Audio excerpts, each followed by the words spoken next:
teman-teman, assalamualaikum. Ketemu sama aku lagi. Pada kesempatan kali ini kita akan berbicara soal hal-hal yang harus diperhatikan dalam pembuatan ekoenzim. Apa saja? Ikutin videonya.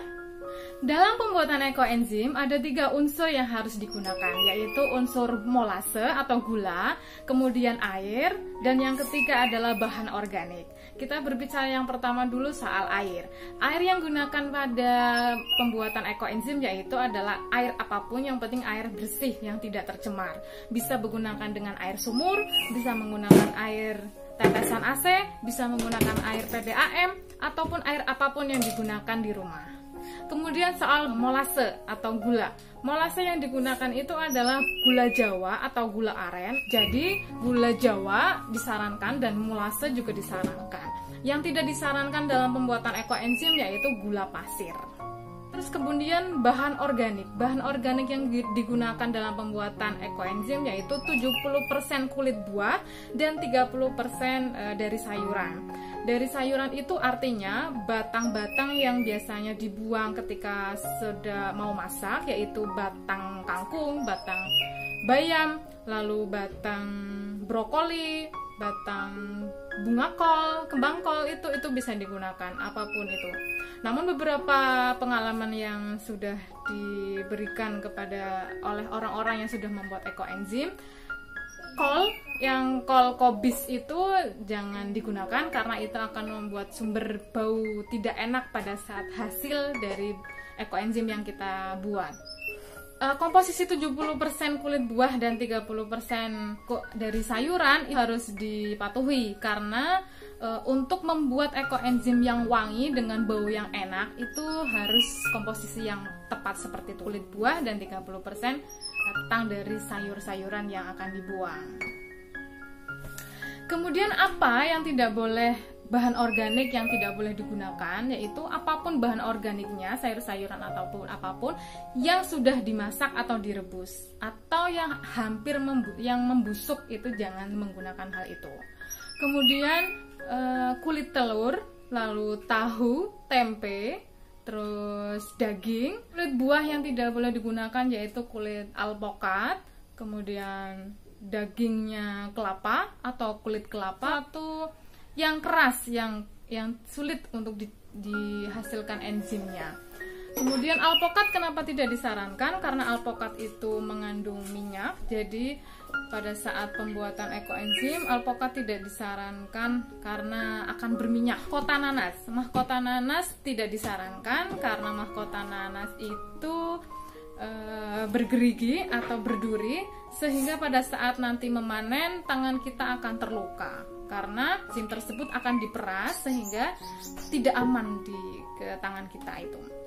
Lalu kulit salak itu juga tidak disarankan karena memang tidak ada unsur enzimnya atau kurang sedikit dan sulit untuk dihasilkan enzimnya karena kulitnya kering seperti itu. Kulit durian itu sangat berat dan juga tajam sehingga tidak disarankan untuk dalam pembuatan ekoenzim. Kemudian soal wadah, yaitu wadah yang disarankan itu adalah harus menggunakan wadah ember plastik, berbahan plastik. Apapun yang berbahan plastik itu bisa digunakan, seperti ember atau botol aqua, botol apapun yang berbahan dari plastik.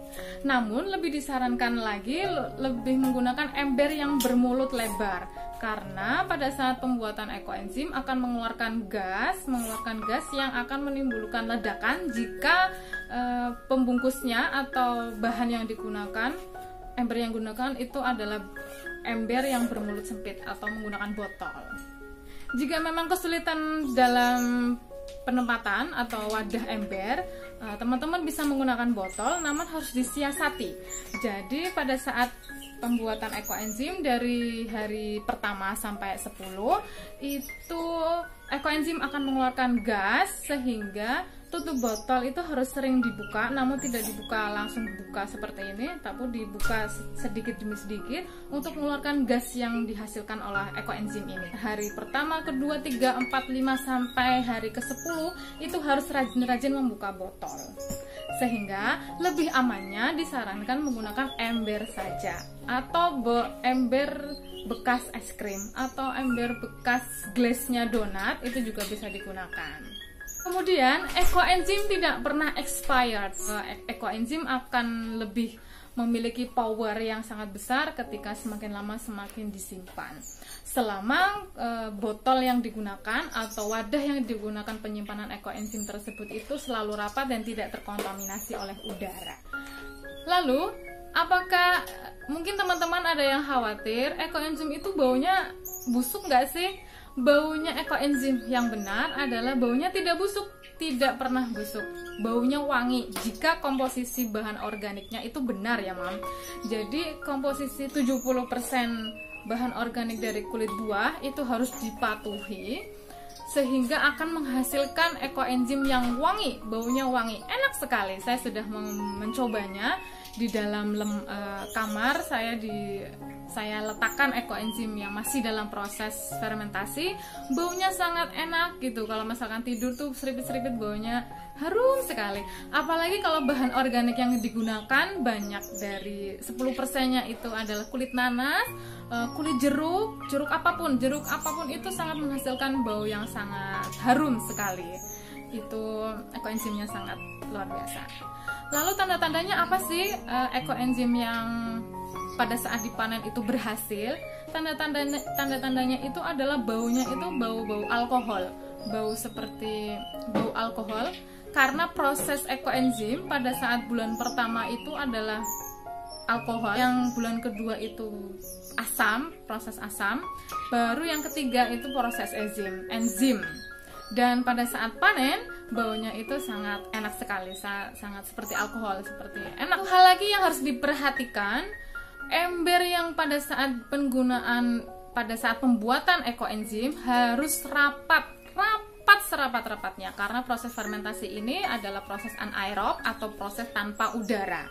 Jadi jangan sampai usahakan ember kita tidak kemasukan udara apapun. Jika itu terjadi, ekoenzim itu akan didatangi belatung atau baunya tidak enak seperti got. Itu tidak ingin terjadi, bukan? Proses itu kan. Jadi ekoenzim yang baik itu bisa dirasakan tanda-tandanya itu dari baunya. Jika baunya tidak enak, berarti ada hal yang tidak beres dalam proses pembuatannya. Jadi teman-teman usahakan dalam pembuatan ekoenzim itu harus benar-benar rapat dan dihindari dari sinar matahari langsung, dan jangan dekatkan dengan bau-bau yang sangat menyengat. Juga jangan dekatkan di dekat wifi. Lalu jangan dekatkan dengan kamar mandi. Seperti itu. Jadi letakkan di tempat yang teduh, yang aman. Dan satu lagi yang harus diperhatikan, pada saat pembuatan ekoenzim hati kita selalu harus bahagia dan selalu tersenyum dan selalu memberikan ekspresi yang sangat positif. Karena pada proses pembuatan ini, air seperti ini adalah juga makhluk hidup, makhluknya Allah, makhluk alam gitu ya. Prosesnya itu juga membutuhkan sesuatu yang kebaikan jadi selalu bahagia pada saat pembuatannya, itu akan membantu proses pembuatan ekoenzim ini berhasil secara baik. Oke, gitu aja teman-teman yang bisa saya bagikan, pengalaman-pengalaman saya. Mudah-mudahan teman-teman bisa tertarik untuk membuatnya dan berhasil pembuatannya. Jangan lupa share di Instagram ataupun apapun media sosial teman-teman, dan tag saya di Zakraf Maulida. Oke, terima kasih teman-teman yang sudah menyimak kami dari awal sampai akhir. Semoga bermanfaat. Salam lestari, salam ekoenzim. Assalamualaikum warahmatullahi wabarakatuh. Dadah.